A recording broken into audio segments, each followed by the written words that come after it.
pessoal, tudo bem com vocês? Vamos dar continuidade ao nosso estudo das soluções. E aí, hoje eu vou trabalhar com classificação. Vamos entender, quais são os critérios para que a gente possa classificar as soluções. E esse critério, inicialmente, ele vai ser baseado no coeficiente de solubilidade. O que é o coeficiente de solubilidade? Se você não sabe, perdeu as aulas anteriores, tem a aula 1 e 2 anteriores a essa, que vai falar justamente o que é o coeficiente de solubilidade. Mas de antemão eu adianto para você que é a máxima quantidade de soluto capaz de dissolver em um volume padrão, uma quantidade padrão de água, que vai ser o nosso solvente, pelo menos na maioria das questões de vestibulares e Enem, a uma determinada temperatura. Então, por isso que quando a gente classifica a solução, a gente vai pensar nessa proporção, ou seja, a quantidade de soluto, que vai ser aquela substância química que você vai adicionar no solvente, que geralmente é água. Então, proporção desse soluto pelo solvente. Vocês vão perceber que a maioria das questões padronizam valor referente ao solvente, que é a água. Eu tenho observado que esse valor geralmente são 100 gramas de água, mas não significa que todas as questões vão utilizar o padrão de 100 gramas de água. Talvez você esteja aí se questionando por que 100 gramas de água. Lembrando que a densidade da água, 25 graus Celsius, são 1 grama por ml. Quer dizer que se você tiver 1 grama de água, é a mesma coisa que você dizer 1 ml de água. Então, quando a questão ela padroniza o uso do solvente em um volume correspondente a uma massa de 100 gramas, então quer dizer que o volume é 100 ml porque a massa é 100 gramas. Então, é o nosso volume padrão ou uma massa padrão. E aí a gente vai descobrir justamente a partir dessa proporção soluto-solvente em função de uma temperatura, e a temperatura nas questões, ela sempre vai ser dada em graus Celsius, tá? Então a gente vai descobrir se a solução ela vai ser encaixada com qual perfil, que tipo de solução a gente está trabalhando. E aí vamos pensar exatamente nos tipos de soluções. Então nós temos 3 tipos de soluções e sempre esse processo de classificação a gente vai ter que buscar saber qual é a quantidade de soluto para um volume padrão de solvente a uma determinada temperatura. Então, temperatura é uma das coisas que vocês têm que buscar no enunciado da questão, ou se for uma questão de gráfico, a questão ela vai citar a qual temperatura vai trabalhar para que vocês possam procurá-la no gráfico. Então, quais são os 3 tipos de soluções? Ou a tua solução é insaturada, digo já o que é, ou a tua solução é saturada, ou a tua solução ela é supersaturada. Eu vou colocar aqui no quadro para vocês esses 3 tipos de soluções para a gente trabalhar conceitualmente e também abordar no gráfico como vai ser cobrado isso daí, tá? Então vamos lá. Bem, classificando os tipos de solução, nós temos aqui 3 tipos de soluções. Nós podemos ter uma solução insaturada, saturada, como eu falei, e supersaturada. Lembrando que qualquer um dessas soluções, o processo de classificação é baseado no valor da temperatura e na quantidade, na proporção de soluto-solvente. E aí, o que é uma solução insaturada? Uma solução insaturada vai ser aquela que você está dissolvendo uma quantidade de soluto abaixo da quantidade ideal que deveria ser dissolvida. Então, você tem uma determinada temperatura analisada para o preparo dessa solução e você está colocando uma quantidade em gramas de soluto, uma quantidade inferior à quantidade ideal.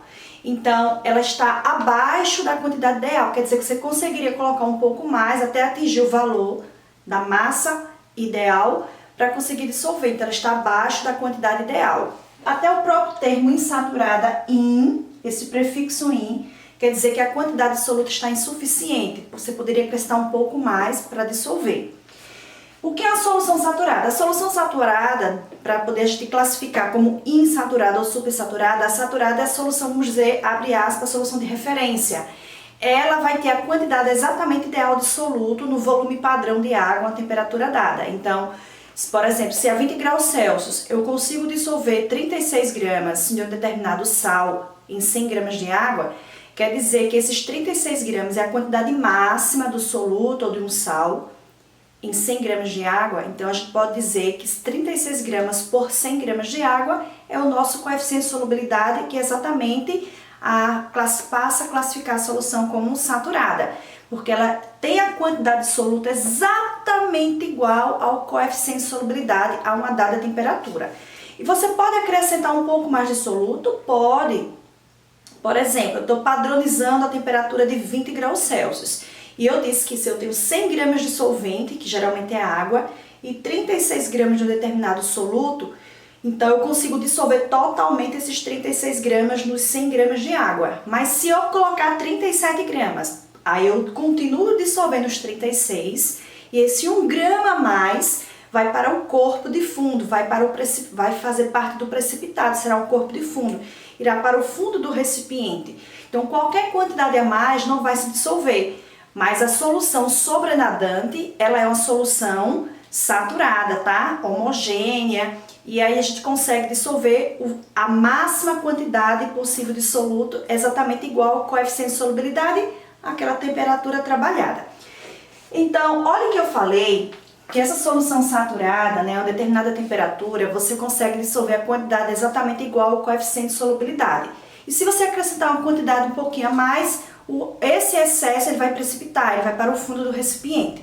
Isso faz com que você possa encontrar nas questões dois tipos de soluções saturadas. Você pode ter uma solução saturada sem corpo de fundo, onde você não tem nada no fundo do recipiente, não tem precipitado, tá? É uma única fase, é uma mistura homogênea, onde a quantidade de soluto é exatamente igual ao coeficiente de solubilidade, e você pode ter uma solução saturada com corpo de fundo. Nesse caso, ela é saturada com corpo de fundo porque o excesso daquela amostra que você adicionou, o que está a mais do valor do coeficiente de solubilidade, vai para o fundo do recipiente, vai precipitar. Então, cuidado não classificar a solução saturada com corpo de fundo como se fosse uma supersaturada. Mas, já que eu falei de supersaturada, você deve estar se perguntando, então, prof, como é que eu vou diferenciar a saturada da supersaturada? A solução saturada é uma solução estável, tá, gente? Ela, por exemplo, eu falei, a 20 graus Celsius eu consigo dissolver 36 gramas de um soluto em 100 gramas de água. Se eu colocar 36 gramas se dissolve e 1 grama vai para o fundo do recipiente. É uma solução estável. Quando eu coloco 37, de cara 1 grama vai para o fundo do recipiente. Mas a solução supersaturada, o que é que vai acontecer? Ela vai estar numa temperatura maior, correlacionada àquela quantidade de soluto que a gente vai dissolver, a gente vai colocar uma quantidade maior e aí você vai conseguir dissolver todo esse soluto. Só que esse soluto está acima da quantidade ideal, está acima do coeficiente de solubilidade e é uma solução estável. O que é que significa dizer no texto de uma questão que a solução ela é instável? Que qualquer processo físico pode alterar o comportamento daquela solução. Por exemplo, se você agitar a solução, o excesso de soluto vai precipitar. Se você mexer na temperatura, você vai precipitar a solução. Ou seja, a sua solução, ela automaticamente, ao mexer na temperatura, ela precipita. Ou se você adicionar um cristal do soluto, aquele cristal a mais, mesmo ela já apresentando soluto a mais, e esse soluto a mais está totalmente dissolvido, mas o ato de você adicionar qualquer quantidade, um cristalzinho, já desestabiliza aquela solução e precipita, vai para o fundo do recipiente. Então a solução supersaturada, ela não tem corpo de fundo, tá, gente? A solução supersaturada, ela está acima, ela tem uma quantidade de soluto acima da quantidade ideal, acima do coeficiente de solubilidade, e é uma solução que por qualquer fenômeno, qualquer agitação, qualquer adição de um cristal, qualquer leve alteração da temperatura, ela vai precipitar aquele excesso. Então, a gente vai ter um sobrenadante e aquele excesso de soluto que não era para estar dissolvido vai precipitar. Então, a gente sempre vai perceber que no conceito de solução supersaturada, a gente vai pensar num processo de instabilidade, a gente vai pensar num coeficiente, num soluto acima do coeficiente de solubilidade, a gente vai pensar numa solução que por qualquer motivo físico, a gente vai ter um processo de precipitação. Esse tipo de questão, abordando esse tópico do assunto que a gente está discutindo, pode ser trabalhado numa questão com gráfico, onde a gente analise o gráfico. Eu vou até colocar para vocês aqui daqui a pouco um gráfico para a gente identificar onde é a região saturada, onde é a região insaturada, tá, do gráfico. E geralmente o gráfico deve conter exatamente esses dois critérios aqui destacados. A temperatura, a gente tem que saber qual é a temperatura a qual se trabalha, e análise da proporção da quantidade do soluto pelo solvente padrão dado fornecido na questão. Então, como eu já falei isso aqui, eu vou trazer para vocês o gráfico, tá? Para poder a gente trabalhar exatamente essas duas características no processo de classificação das soluções, a gente identificar no gráfico onde é a região que corresponde à solução saturada e onde é a região que corresponde à solução insaturada. Trabalhando então com os tipos de solução, vou trazer para vocês aqui o primeiro gráfico, que eu quero que vocês observem aí, essa imagem do gráfico. Nessa imagem do gráfico nós temos uma curva e nessa curva vocês observem que nós temos exatamente no eixo do X a temperatura e no eixo do Y nós temos a quantidade de soluto em grama capaz de ser dissolvido no volume padrão de água, e nesse caso esses 100 gramas de água. Observe que se o ponto estiver exatamente em cima da curva, nós vamos classificar a solução como saturada. Você tem que marcar a temperatura a qual você quer analisar, ou a temperatura que a questão exige, e em cima daquela temperatura que vai ser dado no eixo do X, identificar na curva qual é o ponto que vai ser o correspondente no eixo do Y, que é a proporção soluto-solvente. Então, exatamente em cima da curva, nós temos solução saturada, tá? E aí nós temos regiões acima da curva e abaixo da curva. Eu vou trazer aqui para vocês, pessoal, uma outra curva mais detalhada, para que vocês consigam observar exatamente isso daí. Observe essa segunda curva aí. Nessa segunda curva, né, eu destaquei aí os 3 pontos, ponto A, ponto B e ponto C. O que é que a gente vai analisar? No ponto A, no ponto B e no ponto C, a gente vai identificar exatamente se a solução ela é saturada, supersaturada ou insaturada. Ó, nós temos aí em cima da curva, que é uma curva crescente, nós temos em cima da curva a 40 graus Celsius, observa aí no eixo do X, a letra B. O que significa essa letra B? Essa letra B vai identificar que em cima da curva nós temos uma solução saturada a 40 graus Celsius.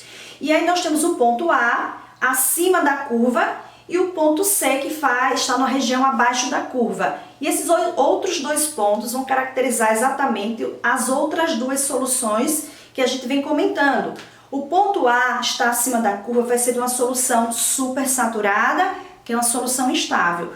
E o ponto C, que está abaixo da curva, vai ser de uma solução insaturada. Então, esse tipo de questão pode aparecer, né, apresentando, na verdade, um gráfico, e o gráfico ele pode pontuar regiões, né, pode estar pontuadas regiões no gráfico, para você dizer se é saturada. Se estiver saturada, vai estar em cima da curva, se for insaturada, vai estar abaixo da curva, e supersaturada acima da curva. Pessoal, vocês podem observar também que nós podemos ter questões com cálculo, tá? As questões com cálculo vão ser feitas sempre em cima de uma regra de 3.